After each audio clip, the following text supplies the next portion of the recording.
What if I told you the most mocked band in the history of American rock music played on more hit records than almost anyone alive? Not as the Stars, as the Ghosts. The names in 8-point type at the bottom of the liner notes, the session players who built the sound of an entire decade and then had the audacity to want credit for it. Critics called them soulless, a band that sounded like a committee. Rolling Stone spent a decade treating them like a punchline. Punk rockers sneered. New wavers rolled their eyes.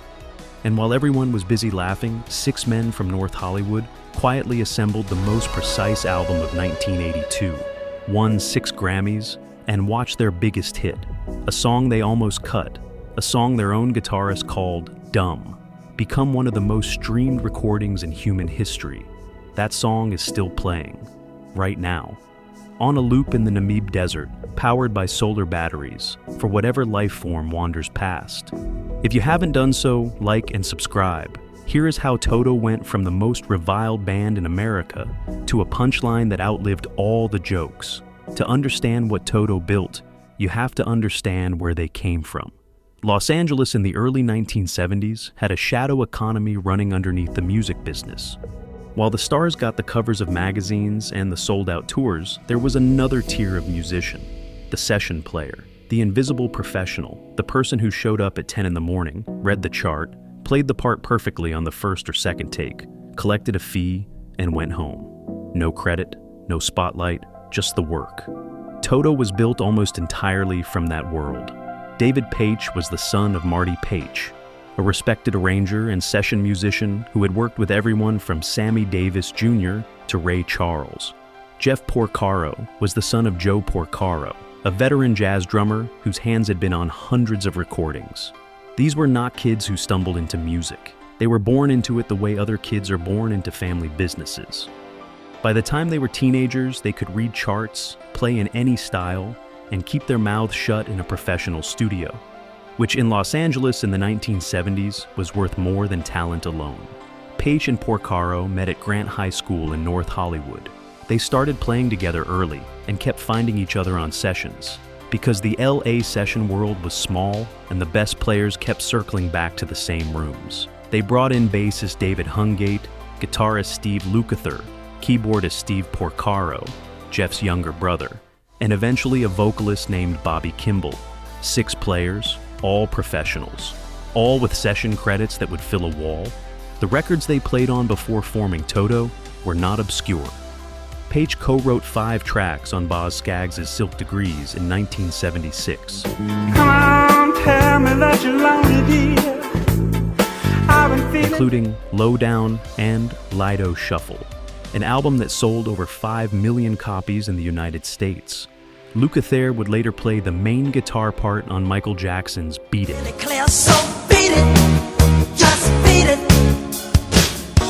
Steve Porcaro co-wrote and programmed Human Nature for Thriller, one of the best-selling albums in recorded history.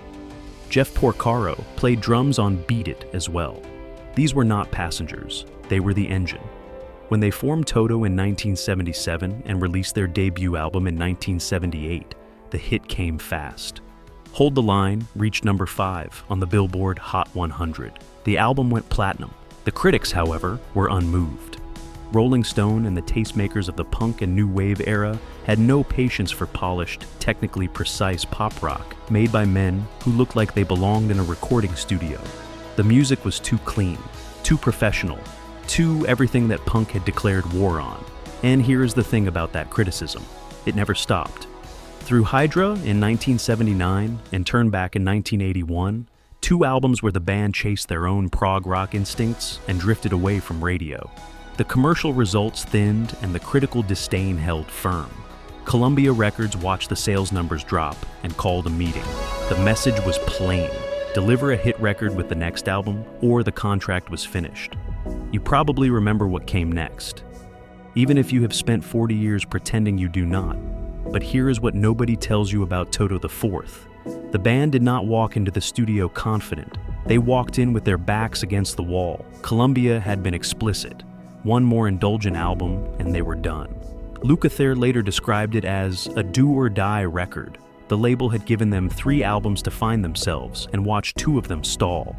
the patience was gone. So Toto did what session musicians always do when the pressure is highest. They got disciplined. They stripped back the prog instincts and focused on songs, hooks, radio, the thing they had been trained their entire lives to deliver for other people. They finally delivered it for themselves. Rosanna came together first.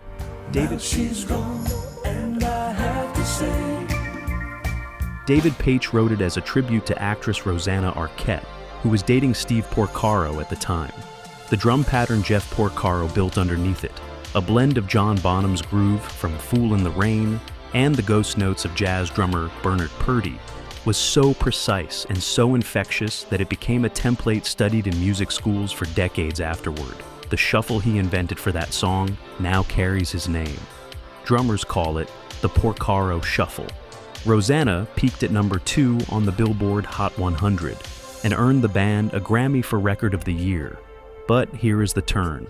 The song that defined their legacy was not Rosanna. It was the one they almost did not finish. Africa was the last track recorded for Toto IV.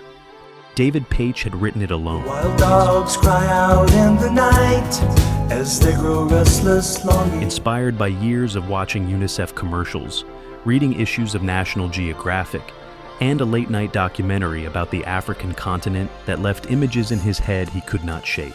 He sat at his keyboard one afternoon, found a brassy sound on his new CS80 synthesizer, and wrote the chord progression and melody in roughly 10 minutes. The chorus came out whole. The marimba loop followed. The arrangement built itself around a feeling, warm, cinematic, slightly melancholy, that had almost nothing to do with Toto's established identity as a hard-driving rock band, which was exactly the problem. The band listened to it and did not know what to make of it. Steve Porcaro said later, it was the last song they recorded, and it barely made the cut. Eagles bassist Timothy B. Schmidt came in to play 12-string acoustic guitar and sing backing vocals. A guest appearance that added texture, but also quietly signaled that the band themselves were not entirely sure the song belonged to them. Paich considered pulling it from the album entirely and saving it for a solo record. And then there was the matter of the lyrics. Paich had never been to Africa. He built the song's landscape from magazine photographs, television documentaries, and the stories of Catholic school teachers who had done missionary work on the continent. The line about Kilimanjaro rising above the Serengeti, geographically questionable at best, went into the final recording as a placeholder. Lukather and Steve Porcaro went on Los Angeles radio station KROQ and described the lyrics as dumb and goofy. An experiment, not a serious song. Definitely not a single. Columbia disagreed. Word came back from New York that Africa was gaining traction in dance clubs and discos. The label pushed it as the album's 3rd single. And on February 5th, 1983, the song that Toto almost threw away hit number 1 on the Billboard Hot 100. On February 23rd, 1983, Toto walked into the Shrine Auditorium in Los Angeles for the 25th Grammy Awards. The show was hosted by John Denver. The nominees that year included Lionel Richie, Stevie Wonder, and John Williams. Nobody expected what happened next. Toto won 6 Grammys. Album of the Year for Toto IV. Record of the Year for Rosanna. Producer of the Year. Best Pop Vocal Performance by a Duo or Group. 6 awards in one night for a band that Rolling Stone had spent 5 years dismissing as a glorified session act. The most critically reviled mainstream rock band of their era had just swept the most prestigious music awards in the world. The industry did not know how to process it. Spin magazine later listed Toto IV winning Album of the Year among the most inexplicable wins in Grammy history. The backlash from critics was immediate and lasting. If anything, the Grammys made the contempt worse. Now, Toto were not just uncool. They were uncool and validated, which was somehow more offensive to the people who had built careers on deciding what mattered. But here is the kicker. At the exact moment of their greatest triumph, Toto made the decision that cost them everything. They did not tour. After winning 6 Grammys and generating 3 top 10 singles from a single album, Toto failed to launch a proper United States tour behind Toto IV. The reasons were complicated. Internal tensions, exhaustion, the logistical demands of a band with 6 principals all carrying session commitments. But the outcome was simple. While Journey and Foreigner and REO Speedwagon were converting radio hits into arena audiences and building the kind of loyal live fan base that sustains a career for decades, Toto stayed home. Lukather said years later it was the single biggest mistake they ever made, that the tour they did not do was the tour that would have made them a different kind of band entirely, not a critical punchline, a genuine institution. And just like that, the window closed. The years that followed were difficult in ways that went beyond commercial momentum. Bobby Kimball, the voice on Rosanna and Africa, was fired in 1984 due to vocal problems and drug issues. A revolving door of replacement singers followed, none of whom carried the same identity. The band recorded the Dune film soundtrack for David Lynch in 1984. It was ambitious and strange, and seen by almost nobody. The albums that followed, Isolation, Fahrenheit, The Seventh One, had their moments but never replicated the commercial force of Toto IV. And then, on August 5th, 1992, Jeff Porcaro died of a heart attack at his home in Hidden Hills, California. He was 38 years old. The drummer whose shuffle had defined the sound of the band, whose instincts had held the whole thing together since high school, was gone. Lukather said the band believed it might be finished, that continuing without Porcaro felt close to impossible. They continued anyway, but the center had been removed and everyone could feel it. You probably sang along to Africa at some point, without thinking about any of this. At a party, in a car, in a bar, when the opening synthesizer figure came through the speakers and the whole room remembered the words at once. That is what the song does. It creates a collective memory in real time. It pulls people into the same moment, whether they want to be there or not. And for most of the 1980s and 90s, that memory was also slightly embarrassing. The kind of song you loved privately and admitted to publicly only as a joke. Then something changed. The internet found Africa. Slowly at first, memes, references in television shows, a scene in Stranger Things that introduced it to a generation that had not been alive when it was recorded. The song started accumulating streams and numbers that made no sense for a recording that was over 30 years old. By the mid-2010s, it had become something genuinely strange, a piece of music that existed simultaneously as a beloved classic and an ironic artifact and a sincere emotional experience, depending entirely on who was listening. And then came Mary Clim. In December of 2017, a 14-year-old from the Cleveland area created a Twitter account called @WeezerAfrica and sent a single tweet to Weezer frontman Rivers Cuomo. It read, "It's about time you bless the rains down in Africa." It was a joke, a goofy impulse from a teenager who had been learning Weezer songs for her school rock band and thought the combination was funny. Weezer drummer Patrick Wilson saw it and replied that he laughed. Mary was undeterred. For 6 months she kept tweeting. The campaign picked up followers. Other fans joined. The hashtag spread. Weezer, always alert to the internet's temperature, first trolled the campaign by releasing a cover of Rosanna instead. The response was outrage. 2 days later, they relented. On May 29th, 2018, Weezer released their cover of Africa, with a screenshot of Mary's original tweet as the cover art. It hit #1 on iTunes the same day. Steve Lukather sent Mary a personal video message. So did Ringo Starr. A new generation discovered Toto because a teenager from Cleveland refused to stop tweeting. Africa has since surpassed 1 billion streams on Spotify.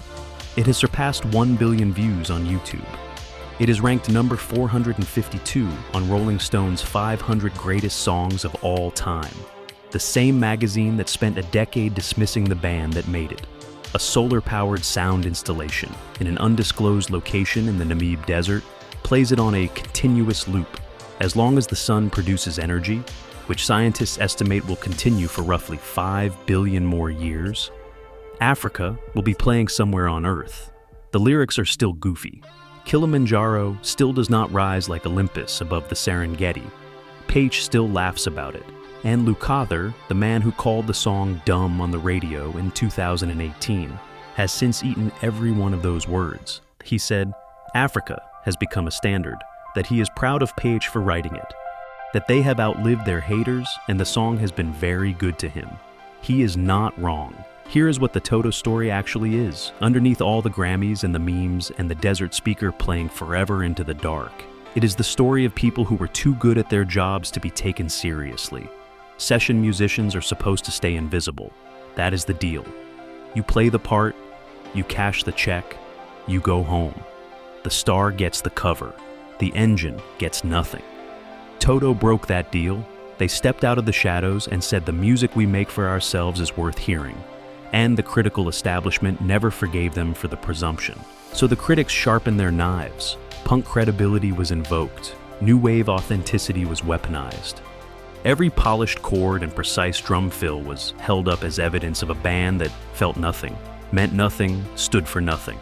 And Toto kept playing.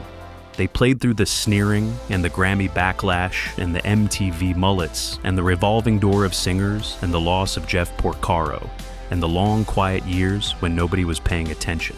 And then a 14-year-old from Cleveland sat down at a keyboard, not a CS-80 synthesizer, just a phone, and typed a joke. And the joke became a campaign, and the campaign became a cover, and the cover became 1 billion streams. And the 1 billion streams became the thing that finally, 40 years late, gave Toto the last word. The rains have been blessed. The haters have been outlived. And somewhere in the Namib Desert, the song is still playing. Hit the like button. Subscribe if you haven't. And to my subscribers, you have always known you rock.